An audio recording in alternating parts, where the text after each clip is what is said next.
Hi, and welcome back to Blockchain Fundamentals with Bill Laboon. Today, we're going to discuss decentralization.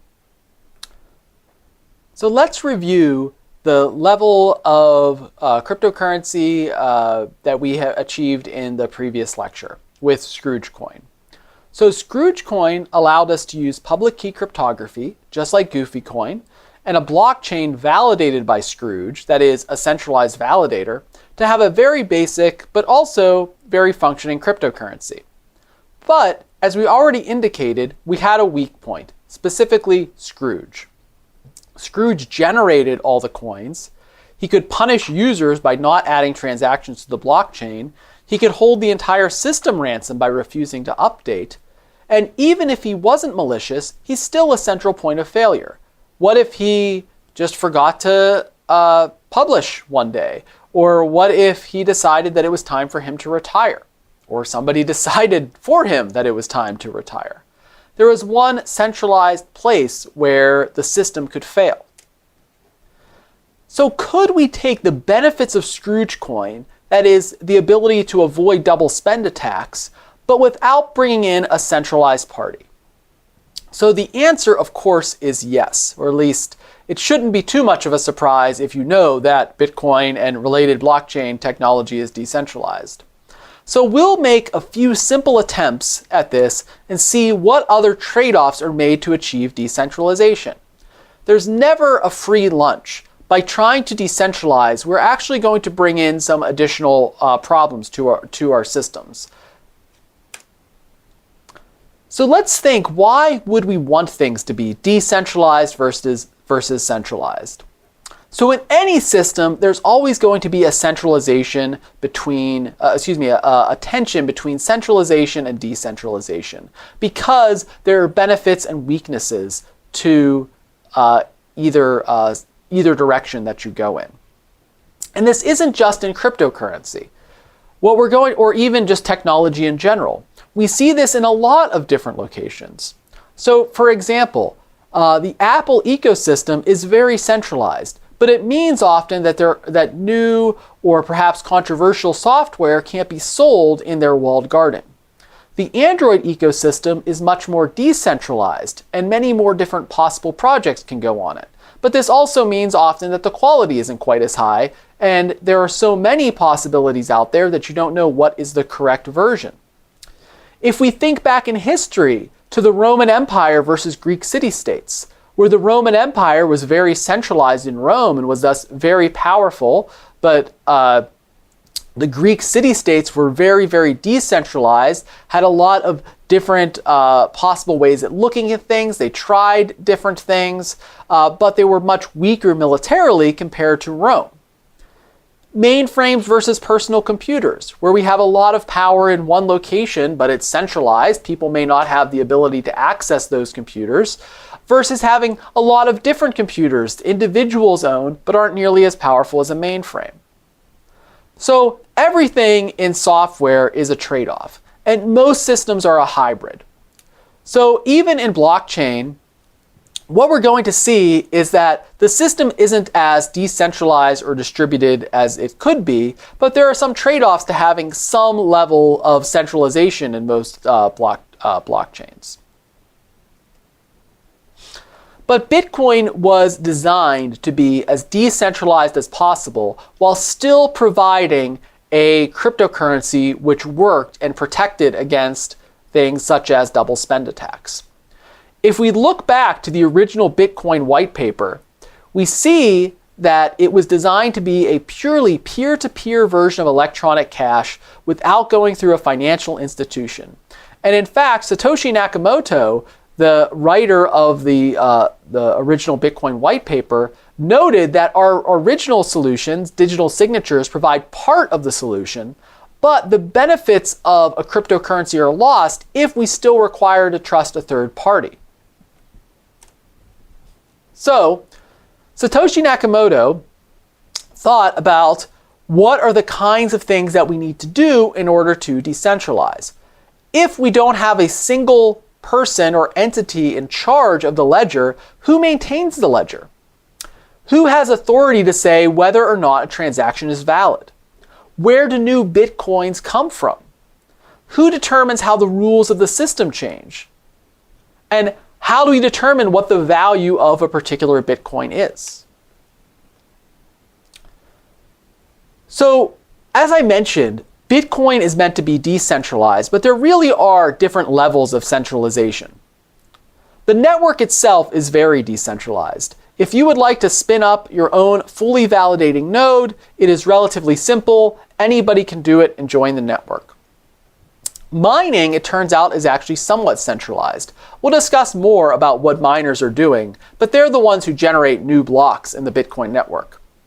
It's open to anyone. You can even use your personal computer to start mining, but it is extremely difficult to do profitably, and there are extremely large economies of scale. So what we see is that there are only a few very large miners in the world that provide a majority of what's called the hash power, or attempts to generate a new block in Bitcoin. Updating the protocol, writing new software, this is generally pretty centralized in practice. The vast majority of nodes use a particular implementation of Bitcoin known as Bitcoin Core. Anyone can write their own node software, and there are some alternatives. For example, Bitcoin J, which is written in Java, libitcoin, BTCD, which is written in Go, Bitcoin Knots, which is an alternative implementation. But the vast majority, by which I mean probably over 98 or 99%, use Bitcoin Core. So we have a very decentralized number of nodes. Remember I said anyone can spin up a node. You can spin up a node on your home computer relatively easily. So how can this amorphous, no need for identity to join group of nodes come to a consensus? So we need what's called a distributed consensus protocol. Right? So we have n nodes, where n can be any number. And actually this number can fluctuate as some nodes go offline, or some people decide they don't want to run a node, new people decide that they do want to run a node. And some of these nodes may be faulty. They may be providing invalid data, or spamming the network.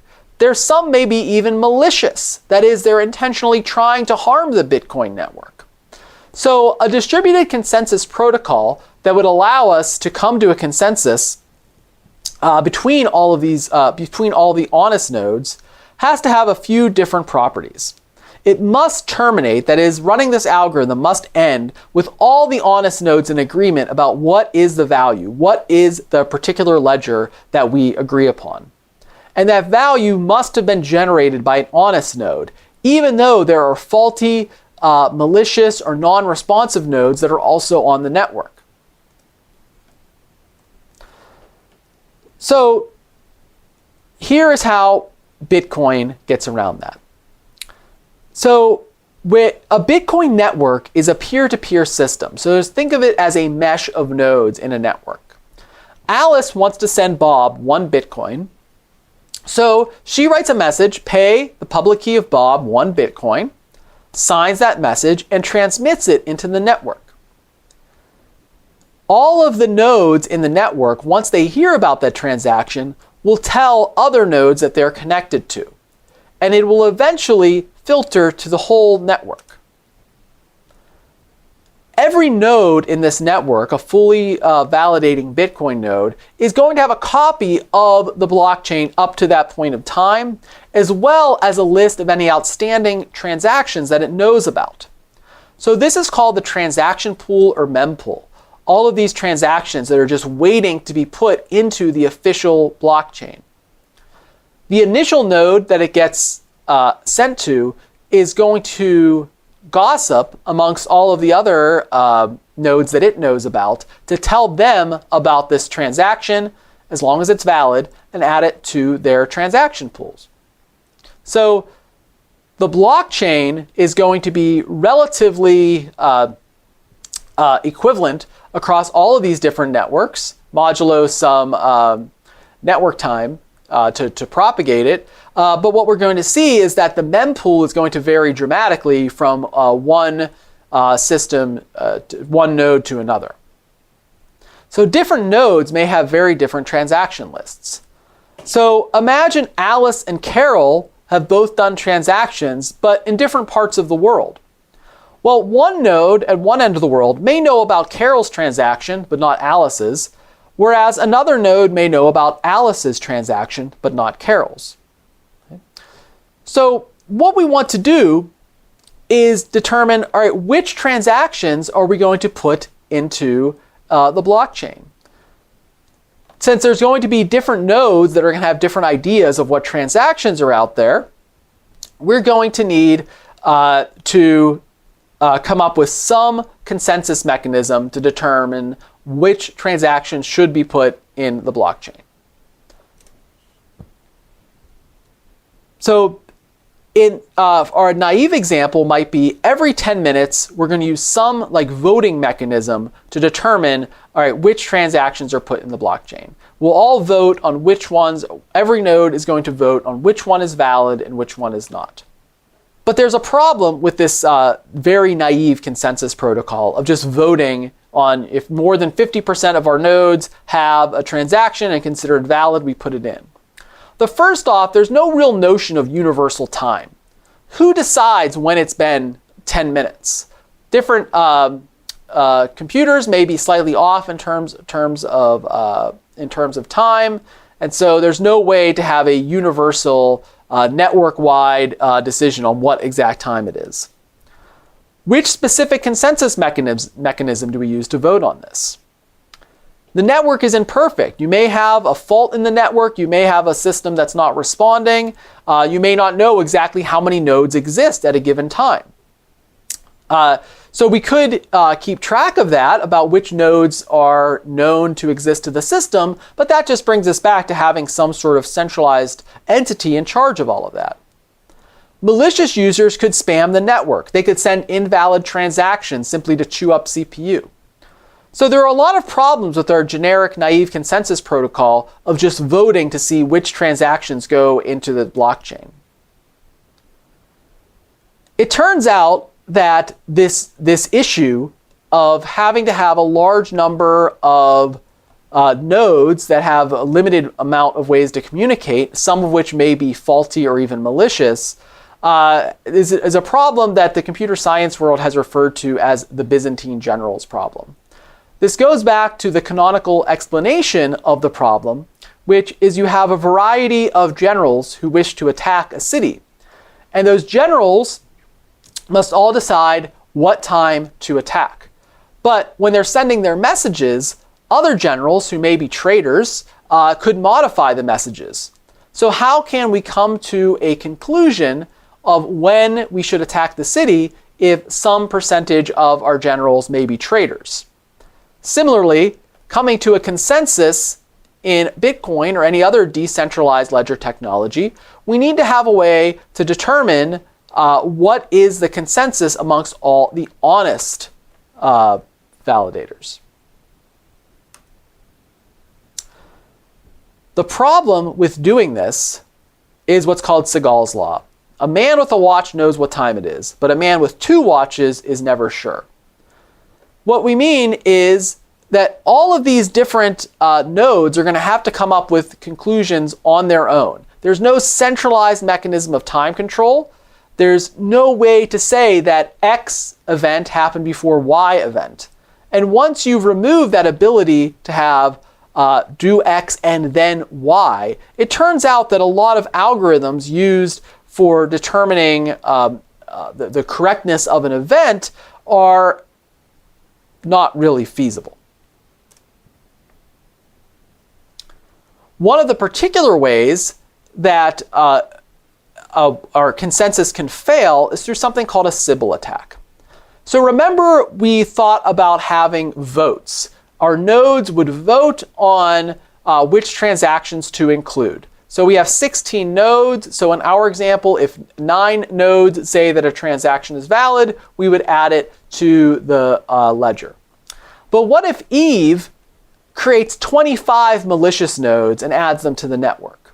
So Eve is pretending to be multiple entities. That's why it's called a Sybil attack. It's actually based on an old book and movie about a woman named who had multiple personalities, one of whom was named Sybil. So in this Sybil attack, Eve creates more nodes than there are honest nodes in the network. So she can always vote against adding any particular transaction or adding a particular transaction as valid because she has more nodes. So if we just vote based on the number of nodes, and nodes are relatively easy to set up, we are at risk of this Sybil attack. So let's come up then with a simplified version of what Bitcoin uses as its consensus algorithm. So our new transaction is broadcast to all nodes. Each node is going to collect new transactions into a block. And in each round, some random node gets to broadcast its block. So of the n nodes, a random node is going to broadcast its block. So we are assuming here that we can avoid these Sybil attacks, but even if Sybil does have a large number, if Eve has a large number of these nodes, the worst that can happen is she would just generate a transaction that's invalid or that doesn't contain any transactions. Everyone else would know about these transactions, and as soon as a valid node is selected at random to be the next block producer, then they can do that and include any transactions that Sybil missed. The other nodes will accept the block if and only if all the transactions in it are valid. Remember, Sybil cannot generate new transactions. You would need to know the secret key of the owner of the coins to send a transaction.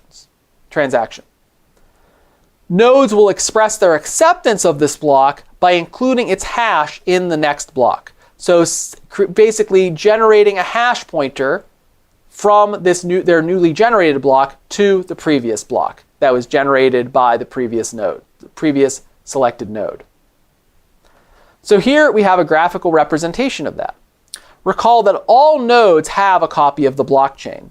So this is, as a side note, one of the other problems with a decentralized technology is that every node is going to need a copy of the blockchain, which can be tens or hundreds of gigabytes.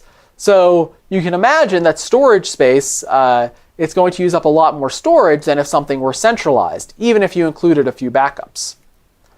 The Bitcoin full blockchain, for instance, last I looked, was stored on at least 10,000 or more actively running nodes. So here, the red node was picked at random of all the known nodes that are out there. It packages all valid transactions into a block and adds it to the blockchain. It then broadcasts the new block, thus the new blockchain. And other nodes adds red's block with the new version of the blockchain with the new block and hash pointer. But you can see a few problems here. How do we know what are all the nodes that are on the network? What percentage of them are there? There are actually some solutions around this, and we'll see some of those when we talk about proof of stake next lecture. But at a simplified level, we can see that this is going to cause a few different problems. One is that any individual node now has, that was selected, has power. For instance, red here was selected but doesn't like Bob's transaction for one reason or another. So red packages all the valid transactions into a block, adds the valid block to the blockchain, which does not have Bob's transaction, and broadcasts the new block and thus new blockchain out to the world. Other nodes are going to add red's blockchain, and now Bob is not going to be able to have his transaction confirmed.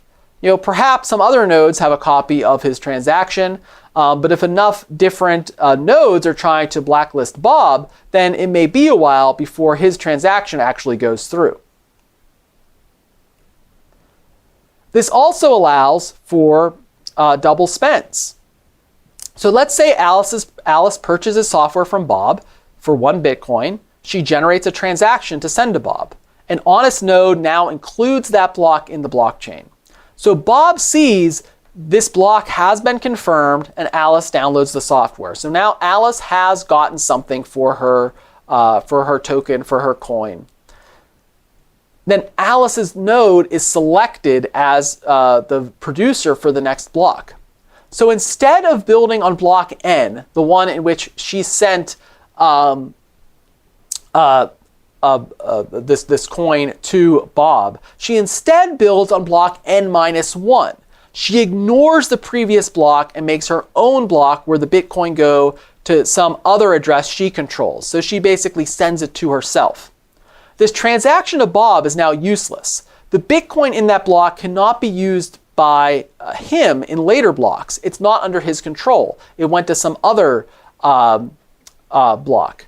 It went to some other address that was controlled by Alice. So let's look at that graphically. We can see how it works.